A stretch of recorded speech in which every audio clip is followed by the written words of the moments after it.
परेशानी थी। तो बड़ी परेशानी तमाम लोगों से चर्चा की। लोगों ने कहा कि नहीं, बाबू जी से ही आप बात करिए, बाबू जी आपको बताएंगे इसका समाधान क्या होगा। तो उसी चीजें हम लोग आहार व्यवहार में चर्चा करते हैं।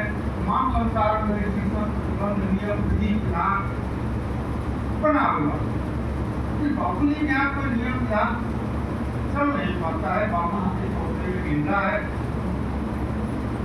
तो उन्होंने अपनी प्रार्थना किया, खाना हम बहुत जो है बेटा जाया जा सकता है। इसकी चर्चा इसलिए करना है कि आहार जो है जीव का प्रथम धर्म है। सनातन धर्म का पहला स्तंभ है सनातन धर्म। तो चर्चा हो गई यार देश भर में सनातन धर्म।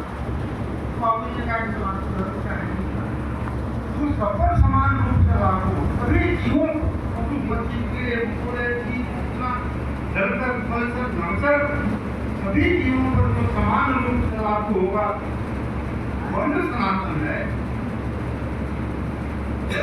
आहार पहला धर्म, जीव का धर्म, मनुष्य का नहीं। यहाँ सांप्रदायिकता के बात नहीं, धर्म के नाम पर तो आहार जीव का प्रथम धर्म हो। बिना आहार के तो आहार जीव व्यापकता क्या है, अनंत क्या क्या नहीं आता है।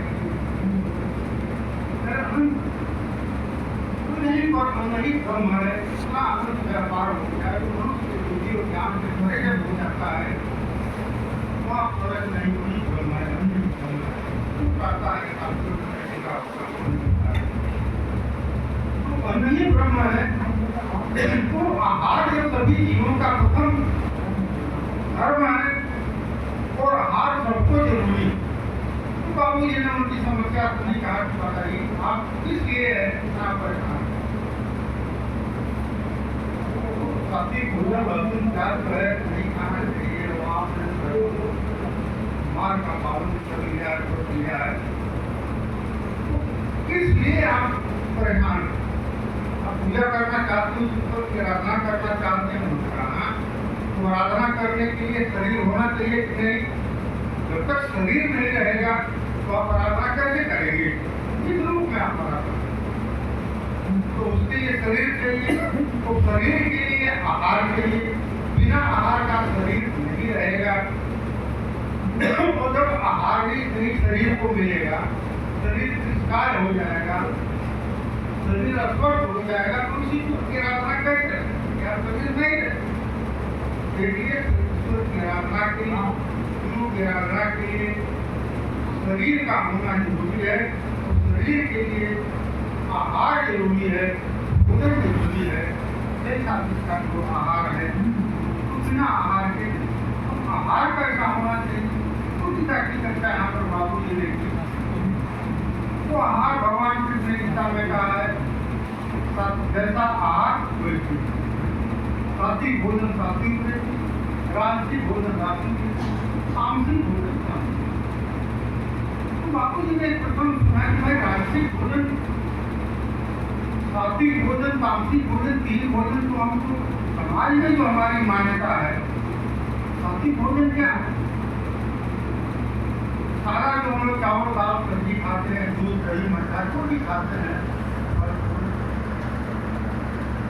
उनको हमारी मान्यता में सात्विक भोजन करते हैं। तामसिक भोजन तो और भी भोजन है, तो वर्गो भोजन है, सात्विक भोजन कैसे है? तो हमारी समाज की मान्यता है। तो बाबू जी का ठीक बताइए, भगवान राम के तो भक्त था केवट, उसका भोजन क्या रहा होगा? निश्चित रूप से मछली खाता हो। सामाजिक मान्यता के हिसाब से हमारी समाज में मान्यता है वो तामसी हुआ। इस तरह से गाय का भोजन क्या था? निश्चित रूप से मांस रहा होगा। तो भगवान राम ने इस साफ जिस सेवरी केवट आलू आलू जो भी बंधन सब जितना भी थे सब भगवान राम के साथ जुड़े रहे। तो इनके अंदर तथा जो भगवान राम ने भय भाव से सबको जोड़ा उनके अंदर तथा काफी सात्विक और पवित्र। भगवान राम ने तो किसी को ऋषि मुनि को प्रसाद नहीं रखा, क्यों नहीं रखा? जटायु बंदर भाव में भी सबको भय भाव से जोड़ा, चरणों से जोड़ा और सत्संग किए। तो क्या इनकी दशा? तो बाबू जी ने बताया इनकी दशा ऋषि मुनि से भी ज्यादा उन्नत और सात्विक और पवित्र थी। तो गीत का भोजन हमारी मान्यता के हिसाब से तामसिक, केवट का भोजन तामसिक, तो वृत्ति सात्विक कैसे हो गई? तो यह ईश्वर की वाणी है, ईश्वर की वाणी तो गलत होगी नहीं, भगवान कृष्ण की वाणी है। दूसरी जो हमारी सामाजिक मान्यताएं हैं उसके हिसाब से तामसिक भोजन है। तामसिक भोजन जब होगा तो वृत्ति तामसी होगी, लेकिन हमारी मान्यता के विपरीत वहाँ भोजन तामसी है और वृत्ति परम सात्विक, परम सात्विक।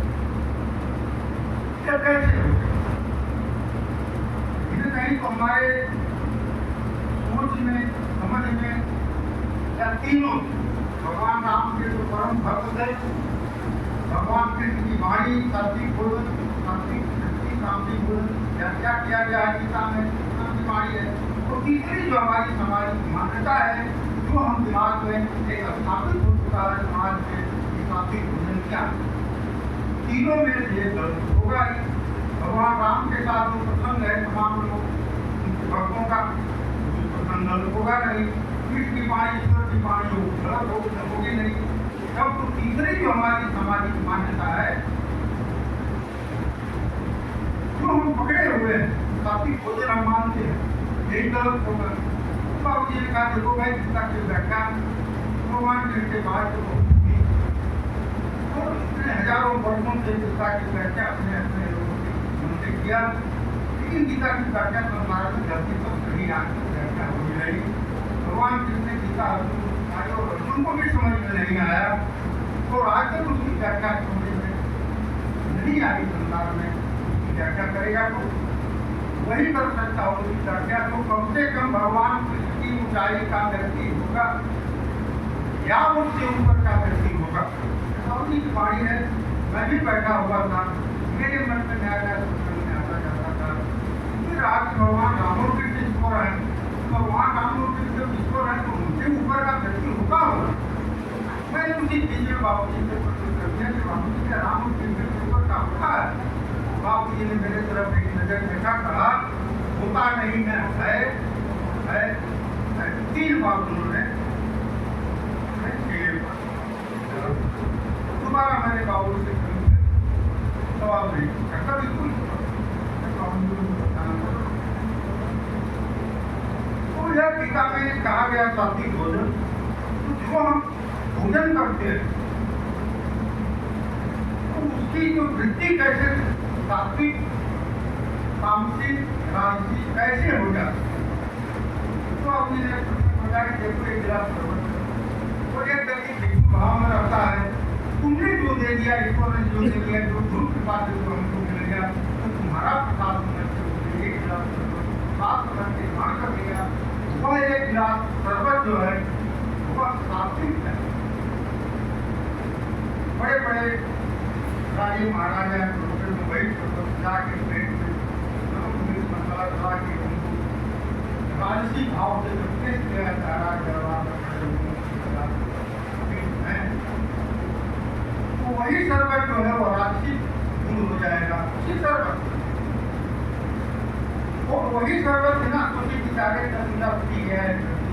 तो एक ही शरबत एक व्यक्ति भाव से दिया, ईश्वर के तो तुमने दे दिया,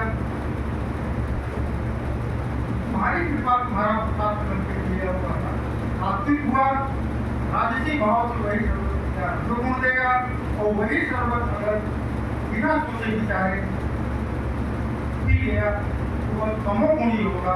शरबत एक ही है, हमारी सामाजिक मान्यता से तो हुआ तो तमोगुणी हुआ, सात्विक भोजन हुआ, लेकिन उसका फल तीनों तरह का होता है।